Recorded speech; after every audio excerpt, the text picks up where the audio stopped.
Yeah, how's it been for you guys all weekend? Good. Amazing, especially the panel today. Yes, that was amazing. Thank you. Don't thank me. Thank Warner Brothers. That was unbelievable. That's the first time we've gone out into the audience and watched, and I'm super glad we did, because that was apparently the screens are really only used for the film, the Warner Brothers films. So the fact that they let us use that was pretty cool. And then the fact that Kansas decided to show up and play a little number. Yeah, that was amazing. And they were like, "We've been wanting to do this for years." I was like, "What? They didn't con you into this? You didn't lose a bet?" And then the lead singer came up to me. He's like, "Hey, listen, if you want to come out there and join us, feel free." And I think I needed to change my pants. So yeah, no, I was like, no, I want to go watch. I'm not getting up on any stage with you guys. So after that devastating finale, where we ended up losing everybody, it seemed like. Yeah, the bloodbath. Where do we catch up with the brothers in the next season? The exact moment we left off. Okay. So yeah, literally with Cass at Dean's feet is where we show up, and it's interesting because Mom is gone and presumably dead. Crowley just killed himself.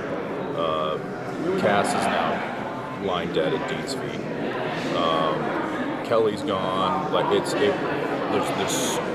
too much for where we pick up. In my opinion, which we've already filmed this, there's too much for Dean to process at that point.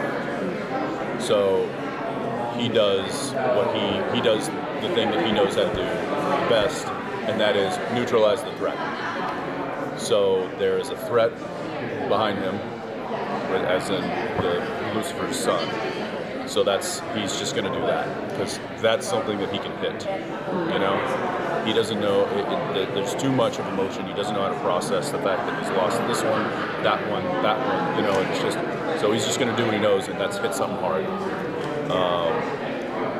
And then luckily Sam kind of stops him and tries to talk sense into him, and then there's a bit of a struggle there. So that's kind of where we start off, is the struggle of this is too much. I can't deal with this.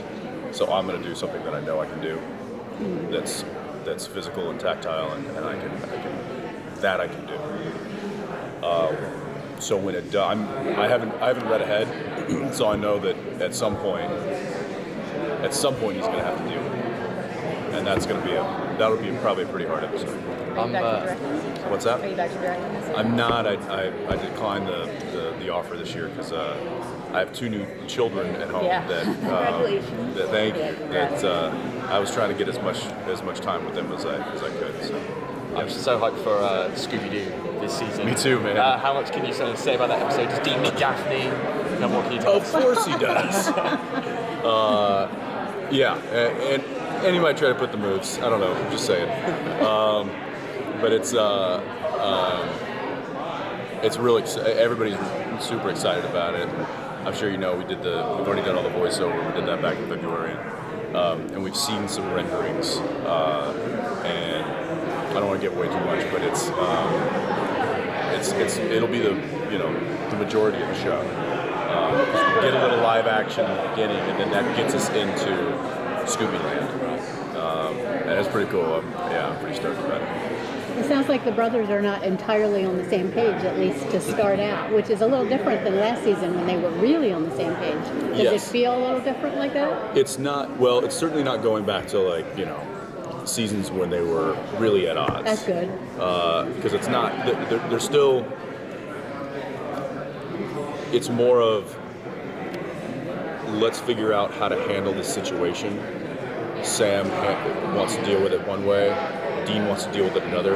They're not going to argue about it. They're going to eventually get to the same place. It's just how they get there is a little different. That's good. Yeah.